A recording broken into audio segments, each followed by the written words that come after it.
Jerry Reynolds was a big baseball fan. He set some high school records as a second baseman in Indiana. He loved baseball. Okay. But like a lot of people, if I remember what he told me correctly, he kind of lost interest in the game. Just kind of, Really? a lot of people feel that way.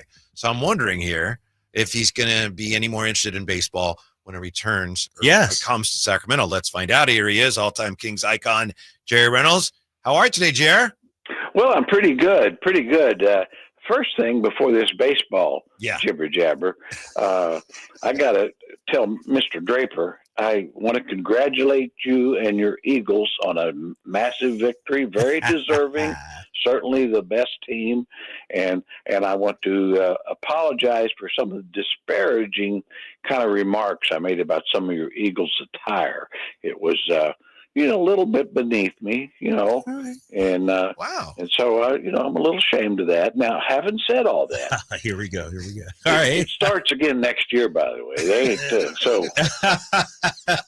Let me ask you, back to square one, big boy. I just want to know right how now. long can I gloat? Do I get the full season? You know what I mean? Until a new champion is crowned, or do I come week one? I got to, just stop gloating. How long can I get it? Well, based on my gloating record, I think you get it until a new champion is crowned. I think you are very much entitled to that. I agree. Thank you. Jerry, you're a gloater from way back, aren't you? I know how to gloat, fellas. And I tell you, there wasn't a lot of gloating done the last couple of games here with the Kings, but would you consider last night one of those so-called scheduled losses, Jerry? it's exactly what it was. Ooh. I mean, now I wouldn't say it's a scheduled beatdown, which was what happened, right. but they weren't going to win that game. And after the overtime, it'd been tough otherwise. But that was. And I mean, you look at every team in the league. If you look at their schedule, even the Cavs and Oklahoma City, who haven't lost very many, you'll find a couple in there that were clearly just scheduled losses. Hey, Jerry, what do you see is I guess missing right now, or I don't even know if that's the right word, because if yesterday was a scheduled loss, then everything's fine. We'll be okay. But is there something you want to see from this team here this last 18 games? Well, I think they're on, honestly, discounting last night, I think they're pretty much on the right track. The defense is getting better. Obviously the new guys are fitting in pretty well. Laravia, I think, has given them another defender and scrappy guy that they needed. Of course, Valanciunas, he's been outstanding, which is not a surprise to anybody. He's capable of being a starter in the league.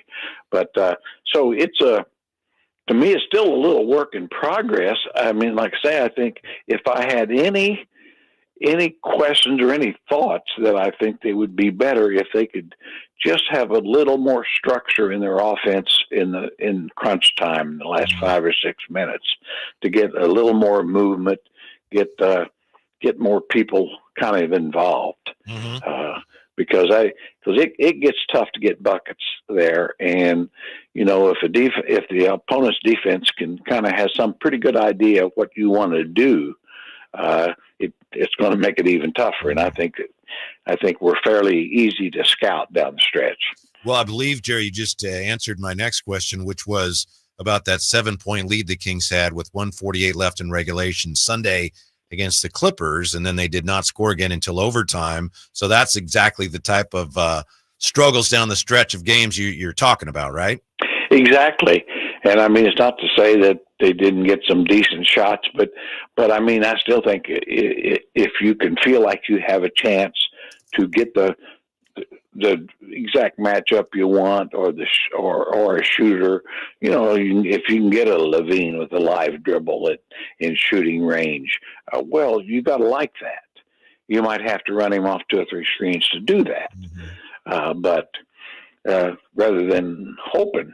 You can get the ball to him with a live dribble. Mm-hmm. Great. Jerry Reynolds joining us here on the Drive, guys. Sactown Sports 1140. Jerry, we saw Malik come back last night after missing 3 straight games. Are we asking too much out of Malik in terms of to be the point guard, de facto point guard of this team? Yeah, probably are, but you have to. At this stage. That's just where it is. Malik, to his credit, has, I think, done a really good job with it. I mean, he's basically, I think he's a scorer who now is asked to basically be more of a playmaker, and I think that's still kind of a work in progress. I think that's an area where he can get a little better when certainly with DeMar and Levine on the floor, you got guys that are looking to score, so it probably work a little smoother if he were less worried about his offense and more about his playmaking, I guess is the way I would put it. Mm-hmm. Yeah, Jerry, I remember the Spurs in their heyday when they got into a tight game. They just knew what they were going to do because they'd done it so many times. It didn't always work, but they knew what they were attempting. How much of a disadvantage is it for this Kings team right now come crunch time down the stretch because they haven't played together that long? Well, it's a big disadvantage. And, I go back to the old Kings in the early 2000s when they were so good. They had sets and things, plays that they knew they could run. Mm-hmm. Didn't mean that always work, but they, all five guys knew it. The coaches knew it. Everybody knew what they were going to do and what shot they expected out of it. And if that didn't happen, the second option would, that sort of thing. And it, of course, the biggest advantage is having really good players that can do it. Sure. And I do think, this current team's addition, there's talent here. I mean, the roster is a lot more balanced than it was and deeper. Hey, Jerry, Domantas Sabonis should be coming back any day now. Valanciunas, we've seen him play lights out in the absence of Domas. How do you handle those minutes when Sabonis comes back? Obviously, Sabonis is starting, but do we still need to see some more of JV out there, maybe 15 to 20 minutes per night? Oh, I couldn't agree more there, Drapes. I think if I'm Coach Christie, and by the way, I just think he's done a marvelous job. I'll just keep saying that, but because he has. But I just wonder if they couldn't play those guys together a little more. I've talked to several times. The old Kings offense, kind of Krill and Adelman cooked up with two bigs. Mm-hmm. And you run a corner series, but you had two bigs up, which opened the basket up for cutters and all that. And because the two bigs need to be good passers. Well, Domas and JV are good passers. Now they're not, certainly Domas is equals of Vlade or C-Webb, but I mean, you could, I think you could do that, and that way it gets them both on the floor, and then you can even play high-low out of that. Mm-hmm. And then defensively, Valanciunas guards the basket better, but if you wanted to, certainly could play zone more, and I think honestly, Domas as a four could guard fours as well as Trey Lyles. So I don't mean that the ad is a slap at Trey, but it's not like we're talking stopper here. Mm-hmm, mm-hmm. Jerry, yeah, you're the king of nicknames, and I've run a couple by Drapes, and one he used and one he hasn't used yet. And I just wanted to see what you thought. You reminded me here as we talked about playing Domas and Valanciunas together. See, I thought that should be the king-sized combo, and Drapes was actually nice enough to use that once. I don't know how it went over, but he used it. My other one I suggested was, when Laravia is hot, he's so hot, Saudi Laravia, and he doesn't like that one. But you, the king of nicknames, what do you think of those two suggestions? Well, not a lot. No. No, I think we can pass on those. But I like Lawrence of Laravia. Oh, okay. Okay. Sure. Because because he played at Lawrence Central High School in Indianapolis. So Lawrence of Laravia. Oh, how about that? Okay, yeah, sure. So anyway. All right, there you go. Yeah. So, yeah.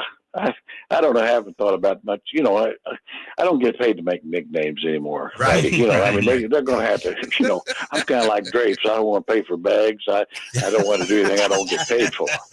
100% right there, Jerry. 100%. When you look at the Kings, Jerry, right now they're in the 9th seed. Statistically, that's going to be the seed they enter the play-in tournament with. When you're in the fight, when you're a part of the organization, when you're the players, the coaches, because I'm hearing a lot from the fan base and us in the media, oh, man, this is disastrous, 9th seed. Do they feel that inside of an organization? Or is it, all right, the seed is the seed, let's handle our business no matter where we wind up? Well, I think it's both. I think they do feel it because, they want to, the organization, their players, they all want to be higher. Mm-hmm. They don't, but it's also true when time comes, it's like, okay, we're 9th. Let's go win games. Mm-hmm. So, I mean, I think that's the only way you can look at it. I mean, if you are 9th, make the best of it, which means win games. And really, other than OKC, I don't know that anybody you should be scared of. Mm. I mean, it's not to say, clearly, team ahead of them, the Clippers, on a one-game basis, the Kings could beat them in Minnesota. And so there's that. It's, you'd like to end the year on the best note possible. Mm-hmm. and continue to improve a little bit so that, wherever we are, we know it's going to be if we're in the play-in, it's a one game. And so who plays the best in that one game gets to play another game.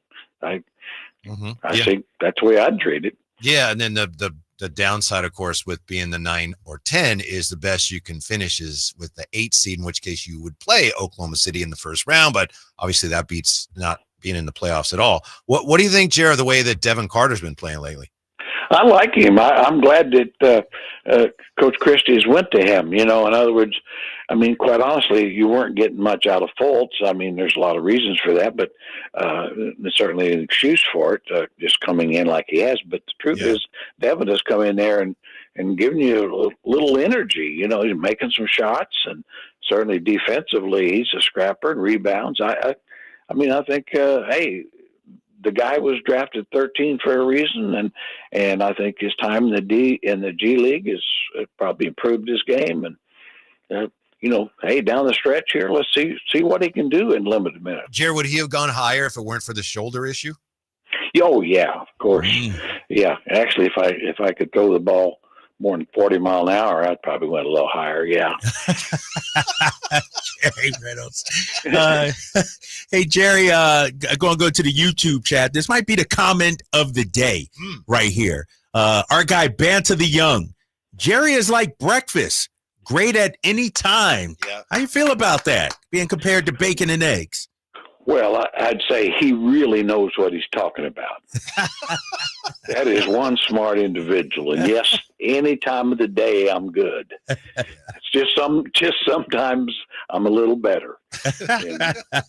So that's the way I treat it. Hey, it's all good. And, so by the way, on this baseball thing, yes, sir. This Las Vegas stuff, that pisses me off. Yeah. To be honest. Uh-huh.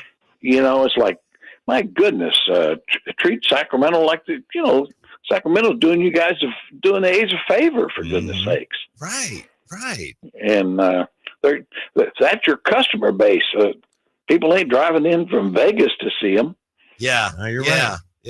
Hold off on the patch, right? Yeah, you can do that when you get your so-called stadium, which may be in your 2,600 or something. 2,600. It's bad enough that they're not called Sacramento. They don't want to be called Sacramento. That's bad enough. But then on top of that, and we're going to wear the Vegas patches too. So I take it you are not going to be frequenting the yard then, Jer.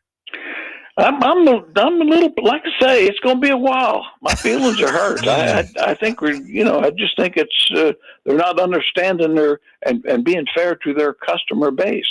Yeah. That's all. Even when the Royals come out, you're not going to go check out your beloved Royals? Might. Me and my son have talked about that. We might do that. Just kind of a blast from the past. Back when the Royals were real good. Of course, they were good last year. So that brought back good memories. So I might do that. But like I say, it's a little bit. They've handled this about as bad as they could, I think. But that's just me. It sounds like your feathers are ruffled. They are ruffled, and I'll tell you what. So So I'm pretty sure that they'll feel like they can get by without me being in attendance, but they might be surprised. Hell, they should have you throughout the first pitch. Yeah. Really, like, I want to know who's that going to be, right? Like, if I'm running the organization, it's going to be a Sacramento legend, like, because that's good PR, right? Probably going to be absolutely. Well, it's going to be Wayne Newton or something. Well, it should be Dusty Baker. I'd say Dusty Baker would be number one. That's a good call. Yeah. I mean, you can't beat Dusty, and a marvelous career, and as a player and manager and local guy, and that's a great idea. Top of the line. So Dusty Baker, get Dusty. Yeah, I like that. All right, Jer. We appreciate it as always. Thanks for your insight. And you're confident about the Warriors? Warriors playing pretty well lately. The Warriors playing very well. Yeah, it's really depressing to see. but yeah, it's going to be a tough go for our local lads. But I guess that, and I'm still kind of worried. I'm going to have to get a GoFundMe campaign to get some money for Drapes when he travels. We're working on it. Yeah. Yeah, need some bag money, big fella. Seriously. Yeah. We'll see what we can do. All right. Thank you, Jerry. See you guys. Yeah, Jerry Reynolds joins us once a week. He's upset about this Vegas patch. It should be. I mean, like I said, table it for a couple of years. You know what I mean? Like, do an honorary Sacramento patch or something like that. You know what I mean? Like, it's not. Well, I mean, we know the organization isn't good at PR anyway, but it's a bad PR move. I just don't know what the level of interest is in Vegas. And you hear both things. Right. Obviously, the team is trying to push the narrative that, people in Vegas are so excited. But it's not hard to find people that will tell you nobody in Vegas really cares that the team is good. We're going to get my guy Brian Salmon on one of these days, Jay, as we get closer to opening day. He's a sports reporter out there. He's Mr. Vegas. Okay. Been there for about 15, 20 years, knows the city in and out. He'll give us the real deal. He's a boots on the ground kind of guy. Okay. Got to get him on. Yeah.